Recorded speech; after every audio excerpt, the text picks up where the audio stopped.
Our next author is a couch surfing poet. Inspired by the Beat Generation, Chad travels all around the country to compete in slam poetry contests. He has yet to win one, but he claims that only the listener is the winner. Best known for his collection of poetry scribbled onto random bits of paper and various tavern bathroom walls, he's here tonight to share an excerpt from his new published book, The Mundanity of the Pavalar. Give it up for Chad.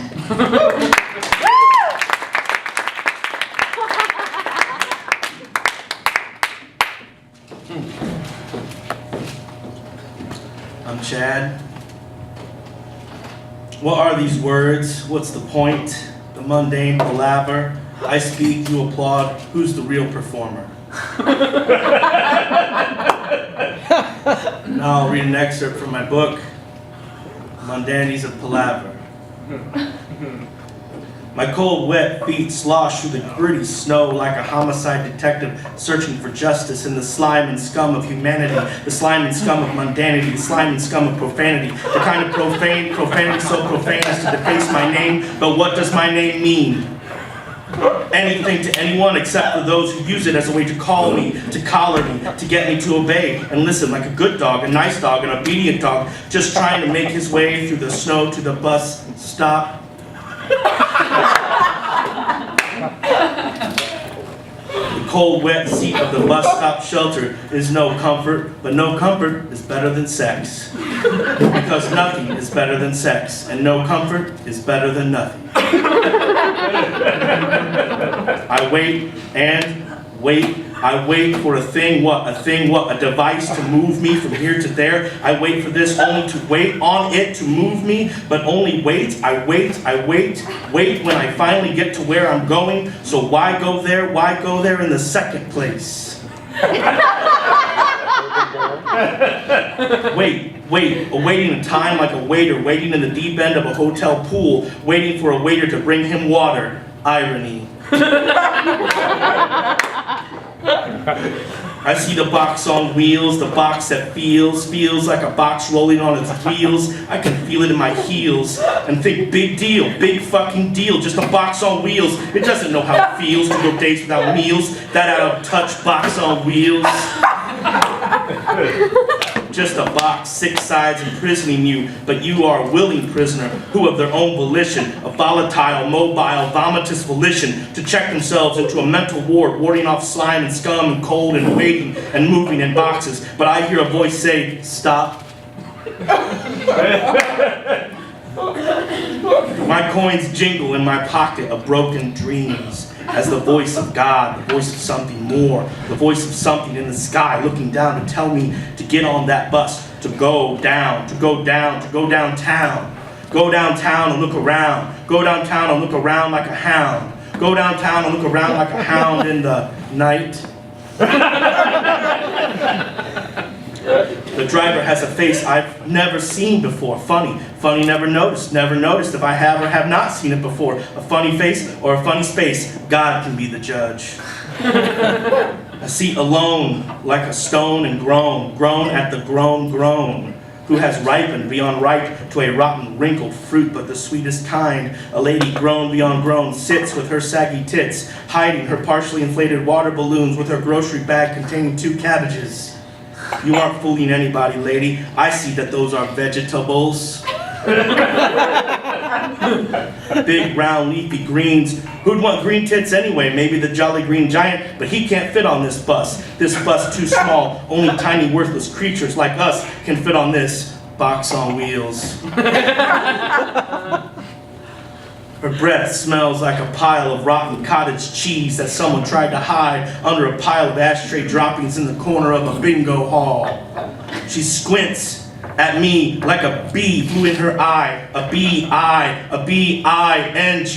Bingo! Bingo, bango. Take me there, take me to where those cabbages make sense, to a sexy bingo game with burlesque girls, but who could ever dream up such a thing?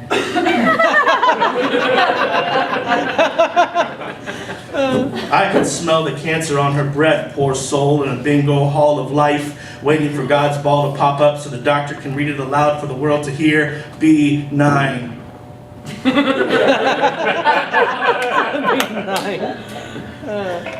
We cried bingo for different things that sting stingingly deep through the bingo caller's heart. Get a new caller! God's balls still bounce around and slap us in the face till our number is up. Bingo. The box on wheels cools its heels as it seals more and more helpless, hopeless, heartless pedestrian peddlers waiting, just trying to get somewhere, somewhere else. The box on wheels is just, it is mighty. It can crush you, it can move you. It moves everyone who wants to be moved, to be hooved into a groove so that they might smoothly sail through the slime and scum. The box on wheels, the bus, the moving mover of all things that are incapable of movement. It stops for anyone, everyone, even those who cannot move, like the pedestrians, those who are bound in a chair on wheels. The bus of justice stops for them. The funny named driver, with a motion of her hand, parts the Red Sea of people on the bus. They move for the chair on wheels. The driver is just. The back of the bus complain. They complain about the drain this is having on their weight. Now they're waiting for someone else, and that's too much to wait for. But what of the chair on wheels? They must be bound until the earth shocks them with the thunderous cry of bingo. But you complainers, you complain, you are the pain, you are the drain, unaware of your own bingo cards, you are nothing. Give me $1, give me $1, give me $1, that's all I hear. Give me a way to get out of here. People sitting next to people, getting cozy, getting nosy with people. I don't want it in my life. I don't want you. Do not enter, no trespassing, stay away from my empty seat. Is it crazy? Is it crazy to sit alone like a stone and groan, rocking back and forth to the rhythm of my own misfortune, mumbling the words, cursing those who have cursed, dreaming the burlesque bingo cabbages on the stove, moving my hands and twisting my hands, shifting my fingers like casting a spell to ward off the jolly green giant in my little box on wheels? No one sits next to me. I know my bingo card. I know my street. I know my time is almost up, running out like sand in a glass that has been filled with sand and knocked over. I see it East Street. I pull the string that makes the ringing sting that brings the box to its knees. This bus kneels. I leave behind the peddlers and the palavers, the chair bounder, the grown with her produce section boob job, the nameless face. But then I think, do I know that face? But I don't, and get off the box. I escape, free at last, free of waiting in a prison of my own mind, a prison of the city's design. I feel the breeze blow over me like the bus just farted and is trying to get away before anyone notices. I stand in the exhaust and turn to see them, all of them holding their noses, but I didn't do it. It was the number 8.